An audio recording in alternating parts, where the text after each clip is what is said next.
Assalamualaikum warahmatullahi wabarakatuh. Alhamdulillah rabbil alamin, wassallallahu wasallam wa baraka ala nabiyyina Muhammadin wa ala alihi wa ashabihi wa tabi'in wa man tabi'ahum bi ihsanin ila yaumiddin wa sallama tasliman katsira, amma ba'd. Para jamaah sekalian, kaum muslimin wal muslimat, a'azzakumullah.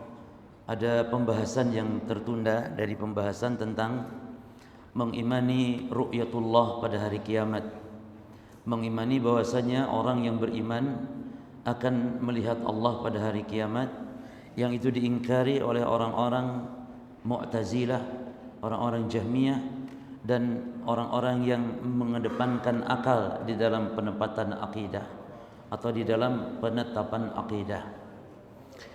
Dua permasalahan itu adalah, yang pertama akan kita bahas malam ini tentang dalil bahwa orang-orang munafik akan melihat Allah juga di padang mahsyar, ya, akan melihat Allah di padang mahsyar. Lalu nanti pembahasan kedua adalah tentang dalil-dalil atau hujjah mereka dari kalangan ahli bid'ah di dalam pengingkaran mereka terhadap ru'yatullah. Lalu kemudian dilanjutkan dengan bantahannya. Yang pertama dulu, para jemaah sekalian, ulama ahli sunnah sepakat bahwa orang yang beriman melihat Allah di surga. Sepakat semuanya, kecuali ya itu tadi ahli bidah dari kalangan orang-orang Jahmiyah dan Mu'tazilah. Lalu yang kedua, ada perbedaan atau sepakat ulama ahli sunnah bahwa orang yang beriman akan melihat Allah di padang mahsyar, fi urusatil qiyamah, di padang mahsyar. Dan yang ketiga, ada perselisihan pendapat para ulama tentang orang-orang kafir dan orang-orang munafik, apakah melihat Allah atau tidak di padang mahsyar, bukan di surga. Karena orang kafir dan orang munafik tidak akan masuk surga selamanya. Jadi perselisihan para ulama itu adalah terkait apakah orang kafir dan orang munafik melihat Allah atau tidak di padang mahsyar. Maka terjadi khilaf kepada tiga pendapat. Pendapat yang pertama katanya di padang mahsyar itu semua melihatnya, dari kalangan orang mukmin, orang kafir, orang munafik. Pendapat yang kedua mengatakan orang munafik dan orang mukmin saja yang melihat Allah. Adapun orang kafir selamanya tidak bisa melihat Allah. Dan pendapat yang ketiga, orang yang beriman saja. Nah, pendapat yang kuat di antara pendapat atau tiga pendapat ini yang mana? Pendapat yang kedua, bahwa orang yang beriman wal munafiqin akan melihat Allah di padang mahsyar. Jadi orang munafik itu melihat Allah di mana? Tapi di padang mahsyar. Dan ini sebagaimana dirajihkan oleh Syekh Muhammad bin Shalih Al-Utsaimin rahimahullahu taala. Sebagaimana kemarin dibahas, manusia itu di akhirat terbagi tiga: mukmin sejati, kafir sejati, lalu mukmin zahirnya, batinnya kafir, yaitu munafik. Ada yang kafir sejati luar dalam, lahir batin. Ada yang mukmin sejati lahir batin, dan ada yang mukmin dohirnya tapi batinnya kafir. Ini yang disebut orang munafik. Dan orang munafik para jamaah di dunia beribadah tidak dia kepada Allah? Beribadah kepada Allah. Seperti di dalam ayat Al-Quran, orang munafik sejati, munafik yang asli munafik, yang menampakkan iman di dohirnya tapi batinnya kufur, itu mereka beribadah kepada Allah. Namun ibadahnya tidak didasari dengan iman. Ibadahnya hanya pura-pura saja, numpang hidup saja di zaman Rasul sallallahu alaihi wasallam. Allah mengatakan orang munafik itu salat. Wa idza qamu ila salati qamu kusala. Kalau mereka salat mereka itu tapi malas. Wala yadhkurunallaha illa qalila. Dan orang munafik itu tidak zikir kecuali sedikit. Berarti zikirnya zikir cuman sedikit ya. Makanya orang Islam pun kalau zikirnya kurang, jangan sampai kita kayak orang-orang munafik. Allah perintahkan bukan berzikir tapi memperbanyak zikir. Wadhkurullaha dzikran katsira. Allah tidak perintahkan zikir tapi perintah banyak zikir. Nah, sekarang mana dalil, mana dasar kalau orang munafik melihat Allah di surga? Surat Al-Qalam ayat 42 jemaah. Surat Al-Qalam ayat 42 ini ketika Allah menyebutkan tentang di padang mahsyar kelak, Allah menampakkan betisnya, dan wajib kita tetapkan Allah memiliki betis yang tidak boleh kita serupakan dengan betisnya makhluk.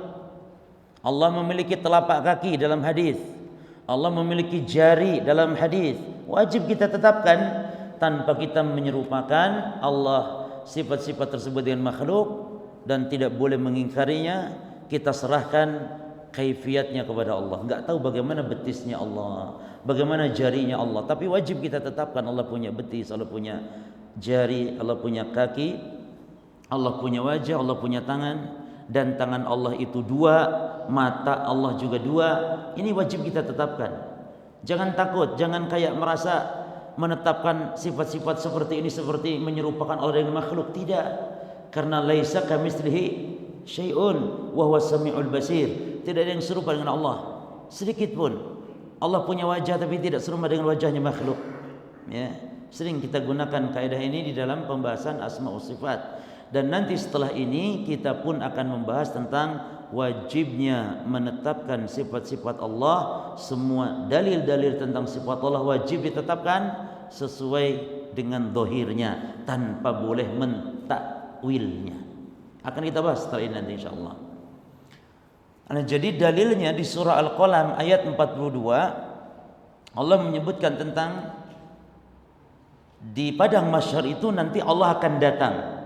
Wa jaa rabbuka yauma idzin, ada apa namanya ayatnya apa?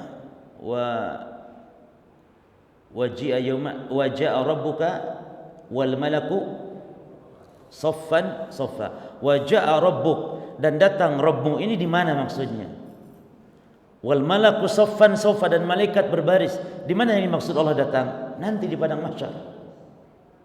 Bagaimana cara Allah datang di padang mahsyar? Ini yang tidak boleh kita tanyakan. Bagaimana ini? Tidak boleh. Karena Allah hanya menyebutkan datang.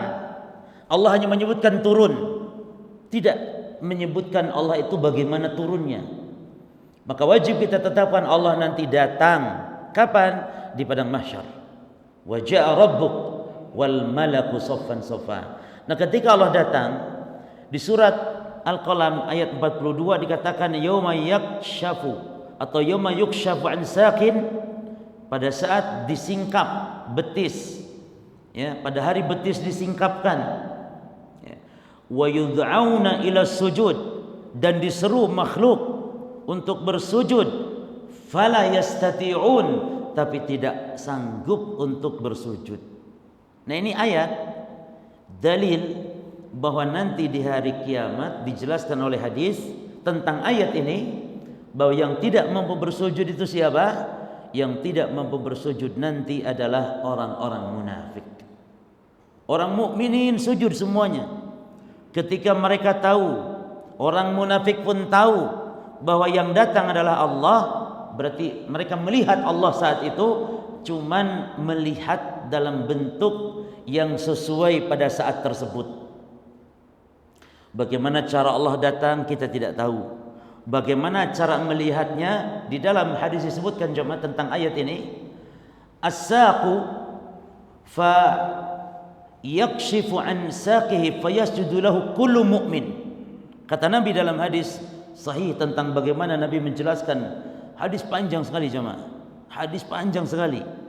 Cuman kita ambil poin yang bagian di sini saja.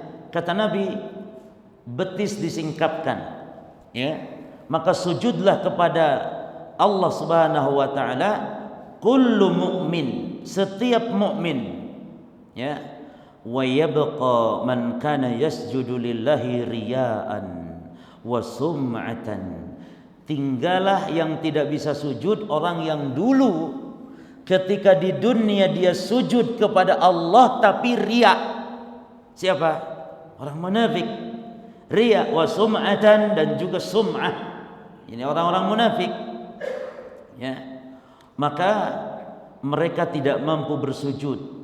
Di dalam hadis disebutkan bagaimana mereka yakni mengenal Allah, melihat Allah. Disebutkan fayatihimullah, kata Nabi, maka datanglah Allah kepada mereka di padang mahsyar. Ini yang tersisa orang-orang mukmin dan orang munafik saja saat itu. Karena kalau orang kafir sudah pergi dengan sesembahan-sembahannya. Jadi yang tersisa nanti itu tinggal memang orang yang nyembah Allah saja. Kalau yang nyembah berhala sudah lewat, sudah mereka masuk ke jahanam. Sudah digiring. Ini tinggal orang yang beriman, orang yang menyembah Allah saja. Dan yang menyembah Allah ada dua. Yang pertama mukmin, yang kedua munafik. Itu nyembah Allah juga. Ya. Fayatihimullahu tabaraka ta'ala, maka datanglah Allah tabaraka ta'ala fi suratin, perhatikan jemaah dalam hadisnya, dalam bentuk ghairi suratihi lati ya'rifun, dalam bentuk yang Allah membentukkan diri yang tidak dikenal oleh orang beriman dan oleh orang munafik itu. Jadi kalau bahasa mudahnya, Allah datang, ini Allah ingin menguji, lalu Allah tabaraka ta'ala membentuk bentuk yang tidak dikenal. Sehingga ketika itu Allah mengatakan, ana rabbukum, aku adalah Rabb kalian, kata Allah. Tapi bentuknya tidak seperti yang dikenal bentuk Allah tersebut oleh orang beriman dan orang munafik. Aku Rabb kalian. Fayaquluna na'udzu billahi minka. Orang mukmin, orang munafik saat itu mengatakan ketika aku adalah Tuhanmu. Orang mukmin, orang munafik mengatakan a'udzu billah, kami berlindung kepada Allah darimu.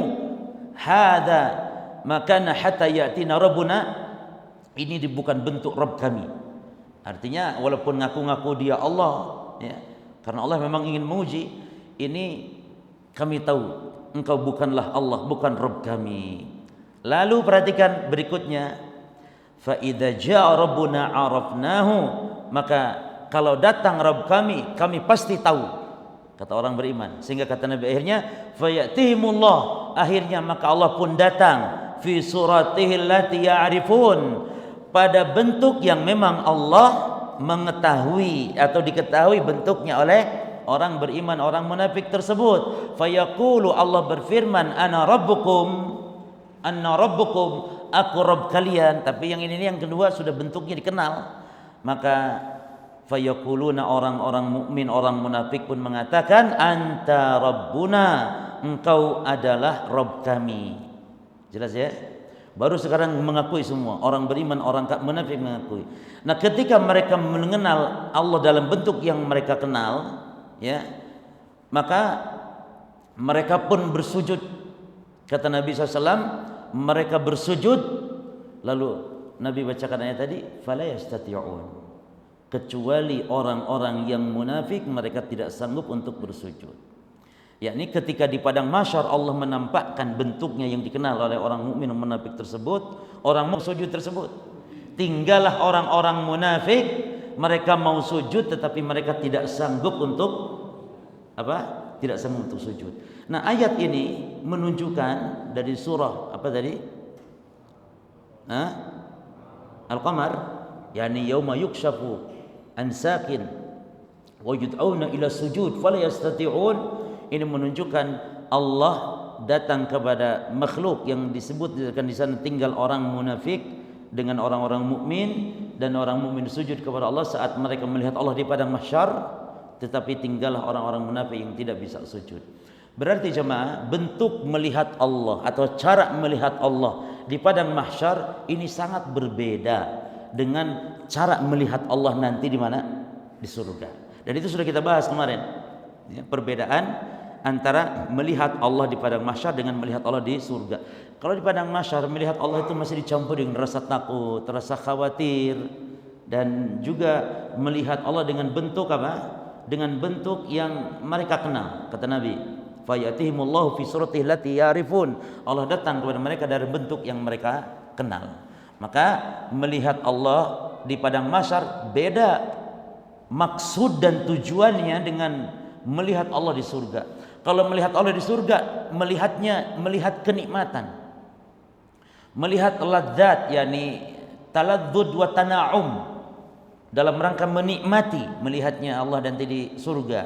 Adapun di padang mahsyar itu tadi agar kita ini sujud kepada Allah Subhanahu wa taala. Kemudian juga melihat Allah di padang mahsyar dicampuri rasa takut masih. Berbeda dengan orang yang melihat Allah di surga nanti. Ya. Nah, sekarang kita bahas selanjutnya tentang apa hujahnya orang-orang yang menyimpang, yang sesat dalam masalah mereka mengingkari sifat ru'yatullah ini, bahwa Allah bisa dilihat kelak di hari kiamat. Banyak sebenarnya dalil-dalil mereka, cuman yang paling kuat lah, dianggap paling kuat dalam tanda kutip ya tetap saja lemah, cuman yang lumayan paling kuat itu ya 4 pendalilan. Yang pertama, dalilnya apa? Mereka dalilnya surat Al-An'am ayat 103. Ini dalilnya orang-orang ahli bidah dari kalangan Mu'tazilah dan kalangan orang-orang Jahmiyah yang mengingkari Allah katanya nggak bisa dilihat oleh manusia selamanya. Yani surat Al-An'am ayat berapa ikhwan? Ayat 103. Ya. Ayat 103. Di mana Allah berfirman, la tudrikuhul absar. Ini ayatnya. Yani Allah itu tidak bisa dijangkau oleh pandangan. Ya. Lalu kata mereka, hadan nabiyun li ru'yati mutlaqan.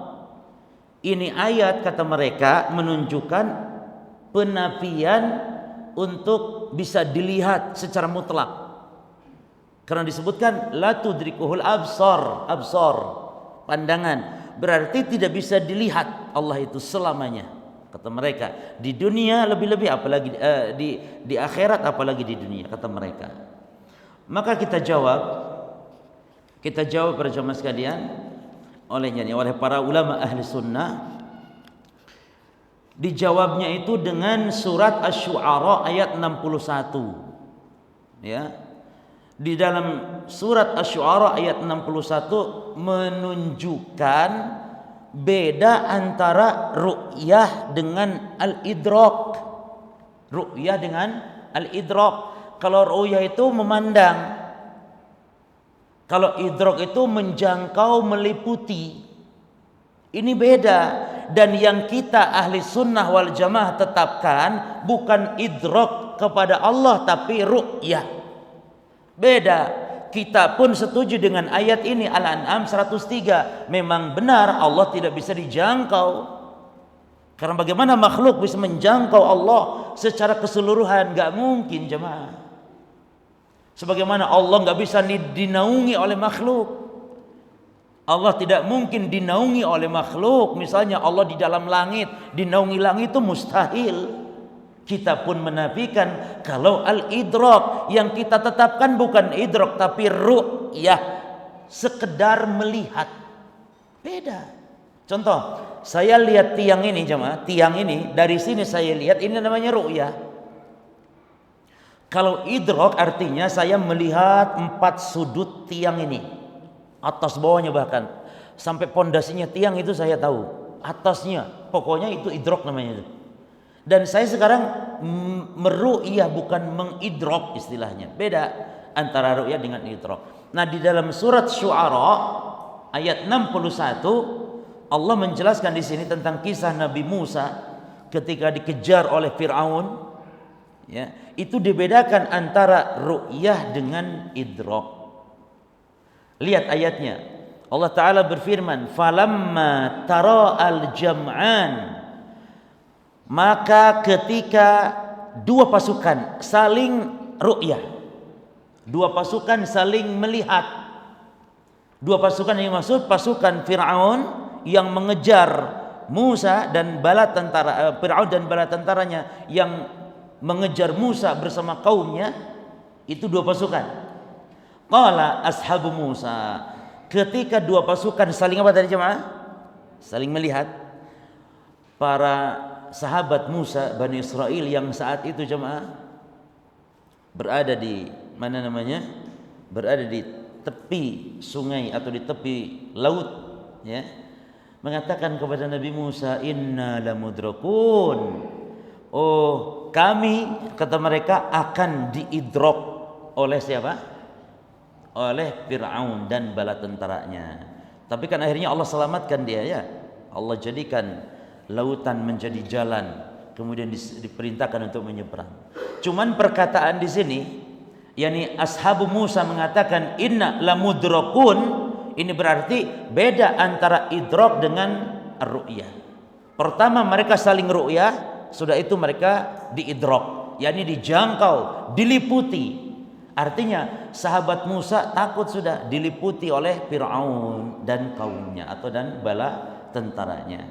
Nah, ini yang dimaksud ikhwan fillah jazakumullah, bantahan kita kepada ahli bid'ah tersebut bahwa mereka katakan la tudrikuhul absar sebagai dalil, dan ternyata memang kita tidak menetapkan al-idrak untuk melihat Allah atau menjangkau Allah.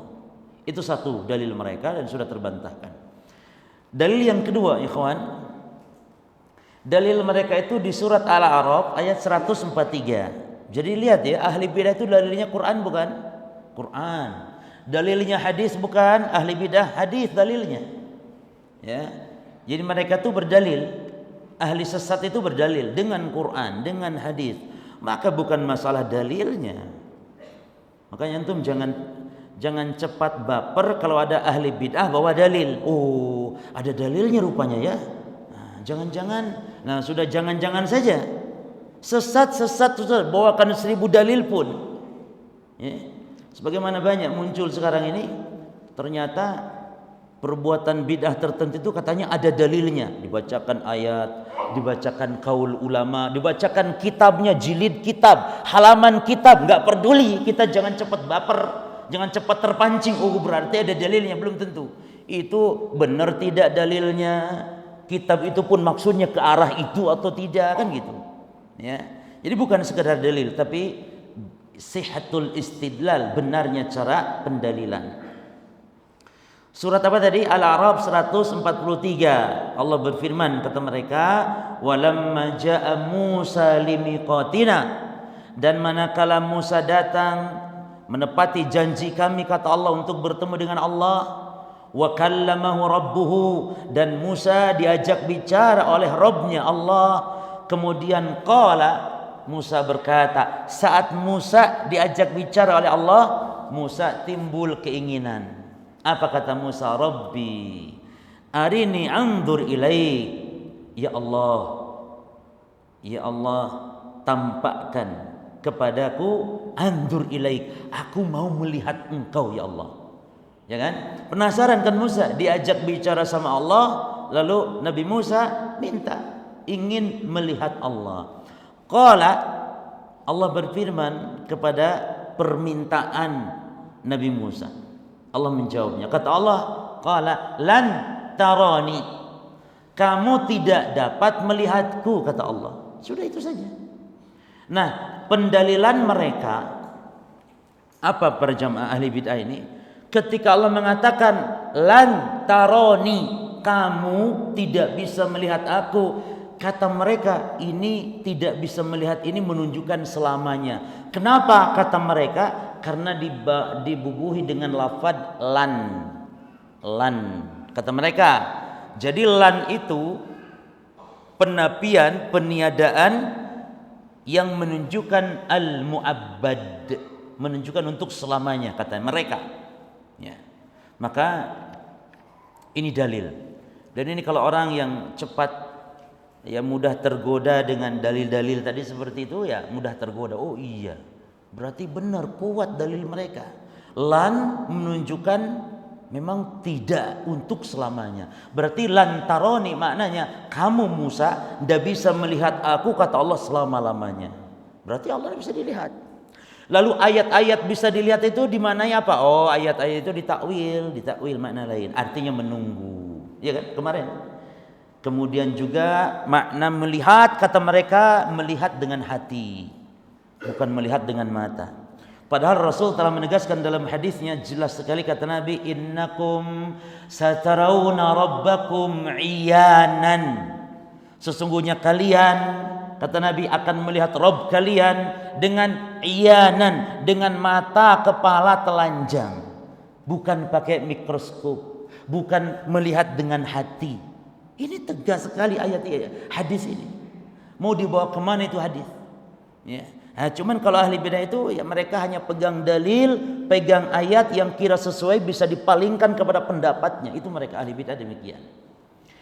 Nah sekarang pendalilan mereka itu kita jawab para jemaah sekalian dengan dua jawaban. Pertama jawaban dari Al-Quran, kedua jawaban dari segi bahasa Arab. Karena tadi mereka membawa bahasa Arab. Kata mereka dalam kaidah bahasa Arab, kata mereka ya, lan itu memiliki makna penafian untuk selamanya. Dijawab dengan dua jawaban. Satu jawaban Al-Quran bahwa lan itu tidak bermakna harus selamanya. Tidak, menurut Quran. Yang kedua, secara bahasa, dalam kaidah bahasa Arab pun ahli bahasa justru yang menyatakan kalau lan tidak harus menunjukkan selamanya. Artinya dalam ayat ini qala lan tarani, kamu Musa tidak bisa melihat aku, kata Allah, itu maknanya di dunia. Lan di sini tidak bisa dilihat Allah di dunia. Adapun di akhirat itu tadi ayat-ayatnya jelas. Jelas ya? Nah, apa jawaban kita kepada mereka? Satu dari Al-Quran. Antum catat tolong di dalam Quran di surat Al-Baqarah 95 itu Allah menegaskan tentang keadaan orang kafir disebutkan dalam surat Al-Baqarah 95 tersebut, kata Allah, orang kafir itu tidak akan pernah mengharap kematian. Orang kafir itu yakni putus asa dari kematian, orang kafir. Dan Allah gunakan lafaz di sana lan. Berarti artinya apa? Orang kafir itu selamanya tidak akan pernah minta atau tidak akan pernah putus asa dari minta kematian. Karena Allah gunakan lafaz lan. Allah Ta'ala mengatakan wala yatamannuhu abadan. Dan orang kafir tidak akan mengharapkan mati selamanya. Pakai kata lan. Jelas ya? Ternyata jamaah sekalian, di surat Az-Zukhruf ayat 77 Allah menyebutkan bahwa ternyata orang kafir itu mengharapkan kematian. Berarti apa? Lan di ayat 95 dari Al-Baqarah tidak harus menunjukkan selamanya. Karena ternyata Allah tegaskan lagi bahwa di ayat 77 surat Az-Zukhruf Allah mengatakan tentang orang kafir, ternyata orang kafir mengharap kematian. Saking putus asanya dari azab Allah. Orang kafir disebutkan dalam ayat wanadau, dan orang-orang kafir di dalam neraka memanggil, menyeru, ya Malik, wahai malaikat Malik. Nah, kalau malaikat Malik penjaga neraka ini ditetapkan berdasarkan surat Az-Zukhruf ayat 77. Namun kalau malaikat penjaga surga yang disebut dengan istilah kita Pak Ridwan, itu tidak ada dasarnya. Jadi kalau ditanya penjaga surga siapa namanya, tidak ada. Loh siapa? Ya disebutkan oleh Nabi hanya khazinul jannah. Khazin artinya penjaga. Mana dalilnya? Dalam hadis Muslim. Nanti ketika di hari kiamat, Nabi ketika memberi syafaat kepada penduduk surga untuk masuk surga, Nabi mengatakan, ati babal jannah. Aku mendatangi pintu surga, kata Nabi. Ya, pintu surga. Fastabtuhu, dan aku mohon dibukakan. Fastabtihu, aku mohon dibukakan pintu surga. Lalu Nabi mengatakan, wa qalal khazin, dan berkata penjaganya, man anta, siapa engkau? Qultu Muhammad, aku katakan Muhammad. Nah ini menunjukkan berarti kalau namanya Ridwan pasti Nabi akan menyebutkan. Kenapa? Karena dalam kaidah disebutkan takhirul bayani indal hajah la yajuz. Mengakhirkan penjelasan saat penjelasan dibutuhkan itu tidak boleh. Artinya kalau memang nama malaikat itu Ridwan, terus Nabi kok nggak menyebutkan Nah, hanya menyebutkan penjaga surga, tidak menyebutkan Ridwan, padahal namanya Ridwan, berarti Nabi itu telah mengakhirkan penjelasan. Padahal butuh saat itu namanya siapa? Berarti nama Ridwan. Kemudian nama yang masyhur tapi tidak sahih juga adalah Israil. Bilqis. Siapa Bilqis? Siapa? Itu bukan malaikat. Nah itu pun nama Bilqis itu tidak ada dalam Quran, dalam Sunnah tidak ada. Hanya kita sebutkan saja Ratu Saba itu saja. Siapa namanya? Wallahu alam. Tapi yang ngetop kan Bilqis. Iya, yang ngetop itu. Sampai dinamain anaknya Bilqis. Siapa namanya? Bilqis. Kenapa? Ini Ratu Saba dulu katanya. Penetapan nama itu wajib ditetapkan dengan dalil yang sahih. Baik ya. Sekarang dari segi bahasa, apa benar klaim mereka ahli bid'ah itu bahwa kalau lan ini berfungsi untuk menunjukkan penapian selamanya, ya, mutlak? Maka dijawab oleh Ibnu Malik. Ibnu Malik itu ya yang punya kitab Alfiyah. Ya, orang pesantren semua mesti baca kitab ini, kitab bahasa Arab. Nah, di dalam Al-Qafiyah Asy-Syafiyah karya Ibnu Malik disebutkan tentang masalah lan. Kata beliau, wa man ra'a nafya bilan mu'abbada fa qawluhu urdud wa khilafuhu ududa. Dalam syairnya disebutkan demikian. Siapa yang berpendapat, ya, yang berkeyakinan an-nafya bilan, penapian dengan lan itu mu'abbada untuk menunjukkan selamanya, kata beliau, fa qaulu hurdud, maka perkataannya tolak, tidak benar itu, tidak benar. Jadi lan tidak harus menunjukkan selamanya. Seperti dalam ayat ini berarti fa innaka lan tarani, kamu tidak bisa melihat aku, tidak harus selamanya, tapi di dunia tidak bisa dilihat Allah, di akhirat bisa dilihat, karena lan tidak harus menunjukkan selamanya. Dalil yang keberapa, ikhwan? Dalil yang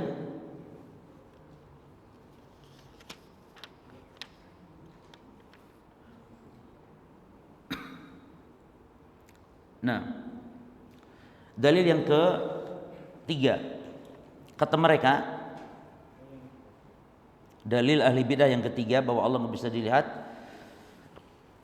Kata mereka dalam firman Allah yang kita tetapkan, Allah mengatakan wujuhun yauma idzin nadhirah ila rabbiha nadhirah, yaitu di surah Al-Qiyamah ayat 23 ya. Itu juga kita jadikan dalil bahwa Allah bisa dilihat menurut kita ahli sunnah. Mereka pun menggunakan dalil ini untuk menetapkan Allah bisa dilihat. Loh, kok aneh ya, ayatnya satu kesimpulannya beda. Iya, karena mereka mentakwil. Mereka mentakwil. Ahli bidah itu mentakwil ayat ini. Kata mereka, wujuhun yauma idzin nadhirah, wajah-wajah orang beriman hari itu di surga nadhirah, berseri-seri. Lalu kata mereka, ila rabbiha, kepada Rabb mereka, nadhirah, artinya bukan melihat, tapi apa? Kata mereka menunggu. Jadi mereka mentakwil nadhirah dengan menunggu. Padahal nadhirah ini, nadhara dalam bahasa Arab betul arti bisa bermakna menunggu.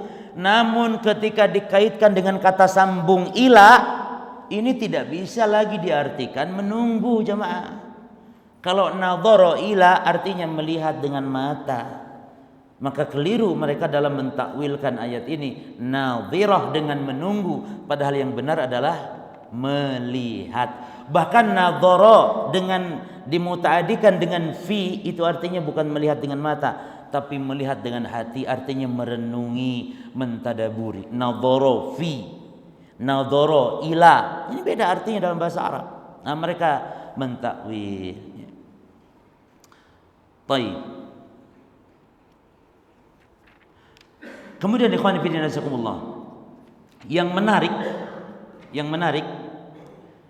dari pendalilan mereka terhadap Nabi Musa, ya, Ini buat ilmu antum, buat pengalaman antum di dalam membantah mereka.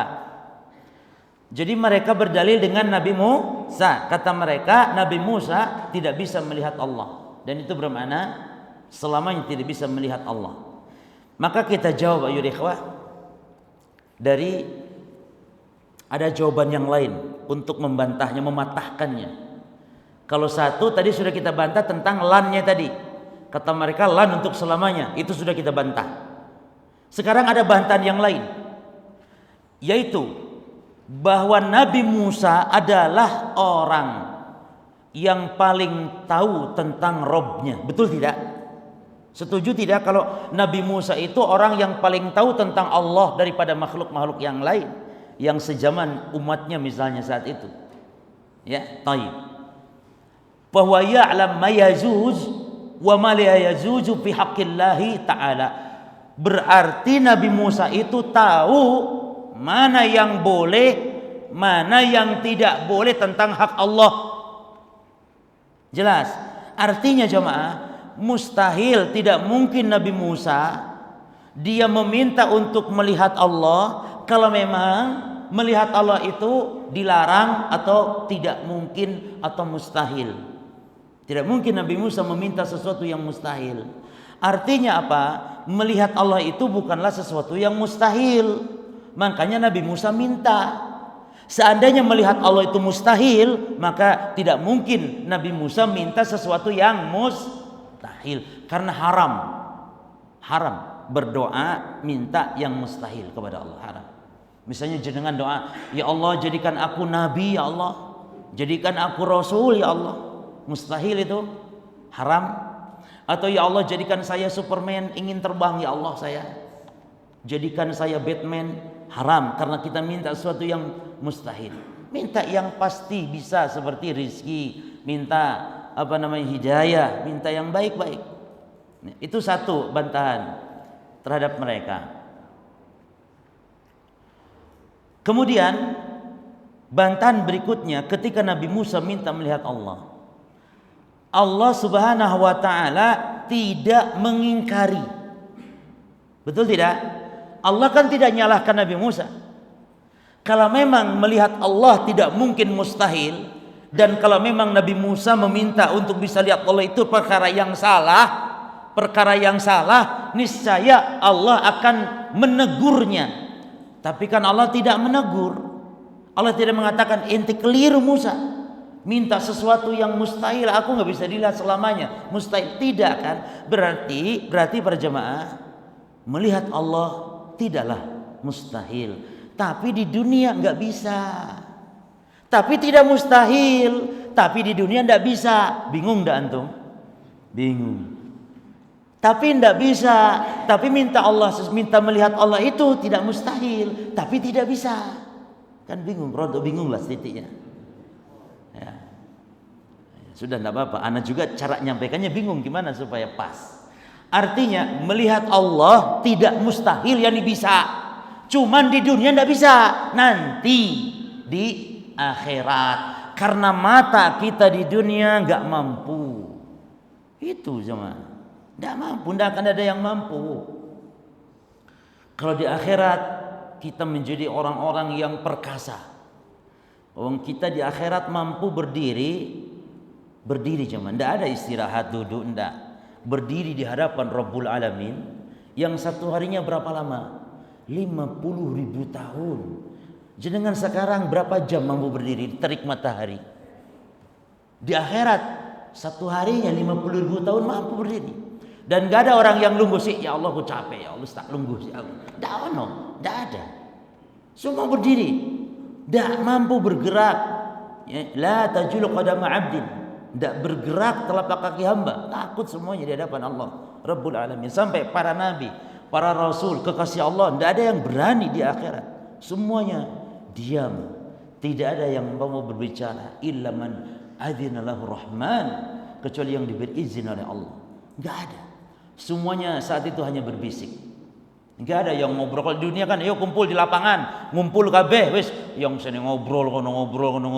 Ya akhirat enggak ada yang berani. Semuanya diam. yauma la yatakallam, tidak ada yang berbicara di hari saat semuanya takut di hadapan Allah Rabbul Alamin. Hari yang pada saat manusia lari, yauma yafiru almaru min akhihi wa ummi wa abi wa sahibati wa bani likulli imrin minhum yawma idzin sya'nun yughni. Ya. Baik. Kemudian apa namanya? Bantahan yang berikutnya, Allah Ta'ala mengaitkan melihat kepada Allah itu dengan melihat kepada gunung. Kata Allah kan, fa in istaqarra makanah, maka lihat wahai Musa kepada gunung itu, kata Allah. Jika gunung itu tetap pada tempatnya, fasaufa taroni. Jika gunung itu tetap pada tempatnya, maka kamu bisa melihat saya. Tapi jika gunung gak tetap pada tempatnya, ya kamu tidak bisa. Artinya nanti aja di akhirat. Itu maksud Allah. Berarti jamaah, kalau melihat Allah adalah tidak mungkin dan mustahil, niscaya Allah tidak akan mengatakan dalam surat Al-A'raf 143 ini, fasaufa taroni, kamu bisa lihat saya.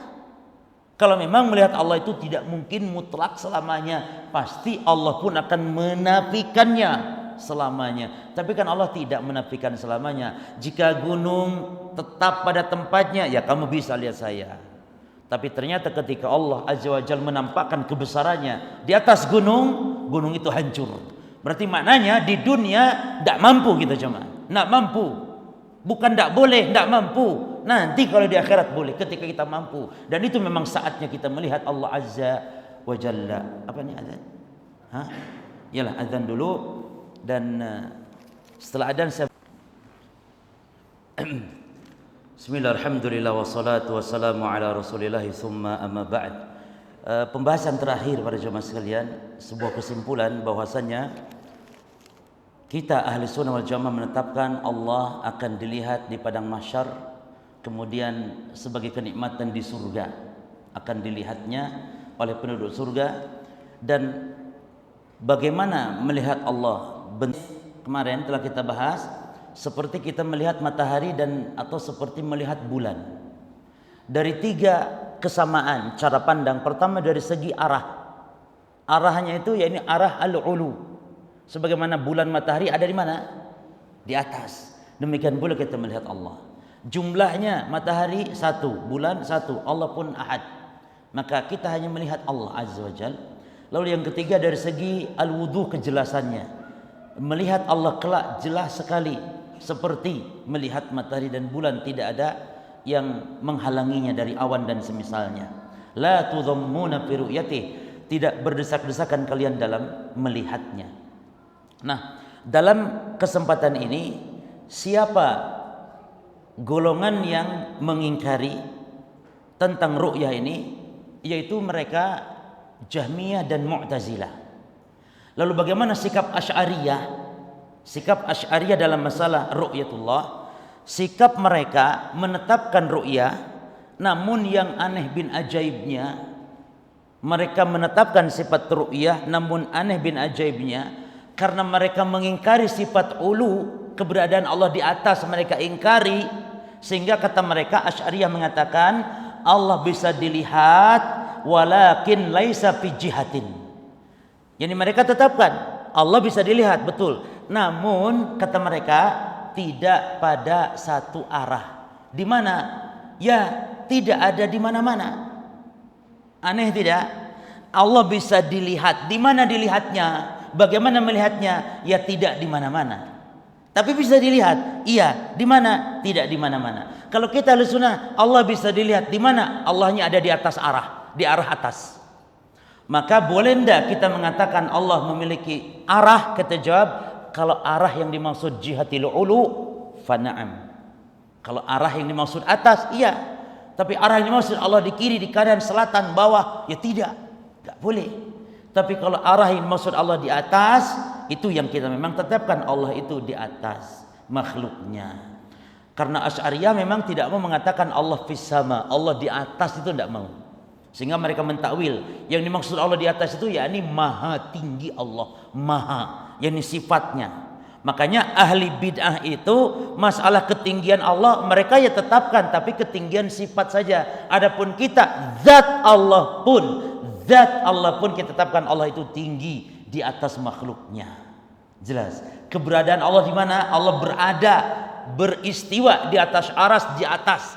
Dan nanti di surga pun kita melihat Allah dari arah kita di bawah, Allahnya di atas. Demikian. Sebagaimana kita melihat bulan, ya. Saya rasa cukup ini mungkin yang bisa saya jawab atau saya simpulkan dari pembahasan akhir. Nah, kemarin saya sampaikan pertanyaan, ada 8 makhluk yang kekal, diciptakan memang untuk kekal, 8 ini. Dan ada yang jawab 3. Silakan yang mau jawab lagi, tidak masalah. Ini ada yang jawab 3 orang ya nih. Dan ternyata ada yang jawab namanya Ridwan. Aduh subhanallah, tadi sebut malaikat ya. Ada Ridwan sekarang orangnya? Ada. Nah, barakallahu fiik. Antum Faridwan ya. Taib. Jawaban Faridwan dan satu lagi Iskandar. Aina Iskandar? Mana? Hadir. Taib. Iskandar. Ada lagi yang jawab namanya Afian kah? Afian betul? Hah? Afian? Jawaban yang benar 8 sempurna, yaitu Afian saja. Adapun yang lucu Pak Ridwan ini, katanya 8 makhluk yang kekal, namun dijawab cuma 7. Tapi katanya 8. Demikian pula Iskandar cuma 7. Berarti yang 2 salah, yang sebenar. Tapi tidak masalah, yang 2 pun saya kasih hadiah.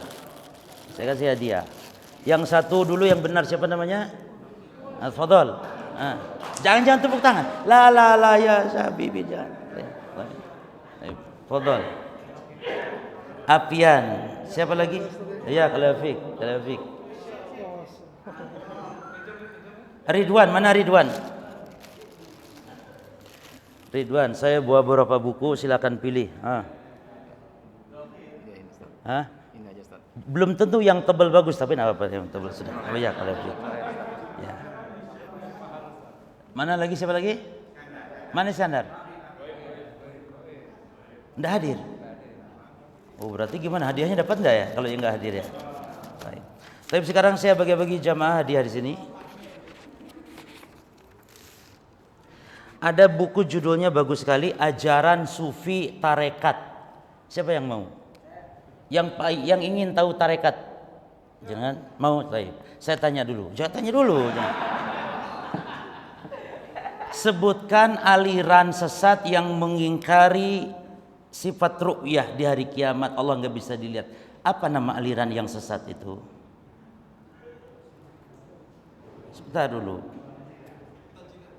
Sebentar, saya tanya Bapak dulu. Jawab Pak, nama alirannya Pak?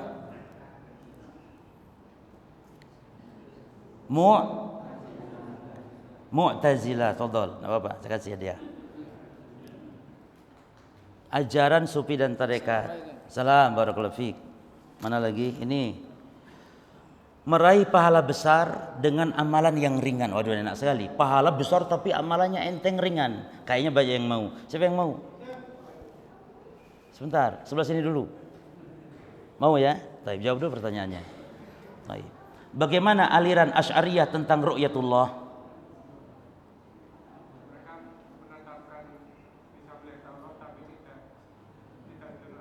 Tidak di arah manapun. Jadi bisa dilihat tapi enggak tentu di mana arahnya. Nah, tonton.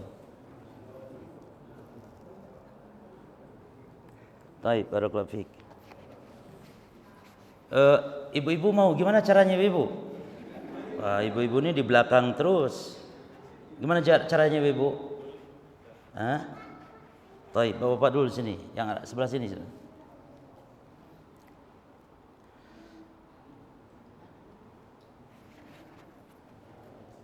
Sebutkan kita melihat Allah. Nabi ibaratkan itu dengan kita melihat bulan. Dan itu ada 3 kesamaan. Dalam hal apa samanya? Fadhol. Jangan lihat buku. Sama dalam hal arah. Terus. Jumlahnya sama-sama satu. Kejelasannya. Fadhol. Pilih saja sendiri. Yang mau kawin ada judulnya buku masalah perkawinan. Fadhol.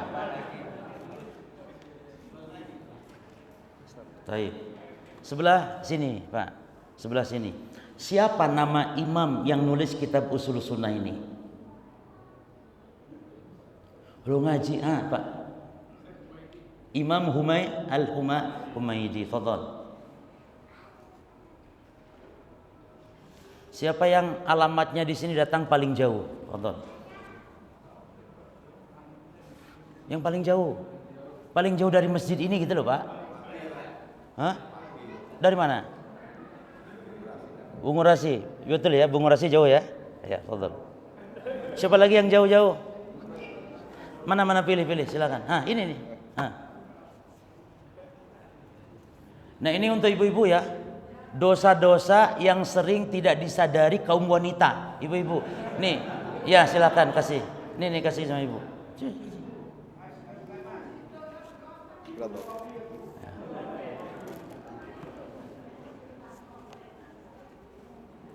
Adab bertemu, adab salam, adab jabat tangan.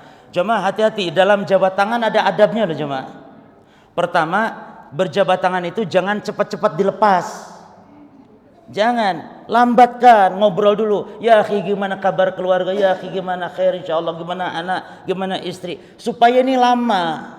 Karena kata Nabi SAW, ma min muslimaini yatasafahani, tidaklah dua orang muslim yaltaqiyani, saling bertemu, lalu yatasafahan, saling bersalaman, illa ghufira lahuma qabla an yatafaraqa, kecuali diampuni dosanya sebelum jabatan tangannya dilepas.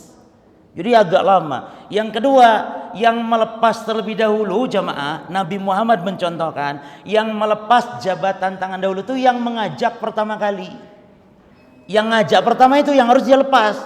Yang diajak, tenang dulu, biarkan dia yang lepas. Kecuali kalau kesuwen, ya kecapean, pegel, ya lepas aja wis. Tapi yang melepas ya Pak, yang pertama yang mengajak pertama kali. Lalu berjabat tangan itu dianjurkan kapan? Ketika ketemu, bukan setelah sholat fardu. Nah disebutkan kalau setelah sholat fardu menjadi keliru, ya menjadi keliru. Nah siapa yang mau sebelah sini? Yang mana yang belum sebelah sini? Taib. Jawab dulu pertanyaannya, Ya. Taib.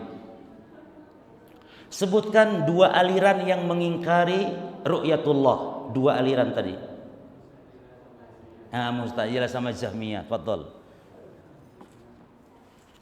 Sudah, ini untuk ibu-ibu semua ya, bimbingan Islam untuk pemula. Judulnya sama duanya, ibu-ibu. Taib. Yang paling jauh Bu, mana rumahnya? Kasih. Yang paling jauh rumahnya, ini kasih. Ini. Satu lagi, kalau ada janda kasih janda, satu lagi. Ada? Subhanakallahumma bihamdika asyhadu an la ilaha illa anta astaghfiruka wa atubu ilaik. Wassalamualaikum warahmatullahi wabarakatuh.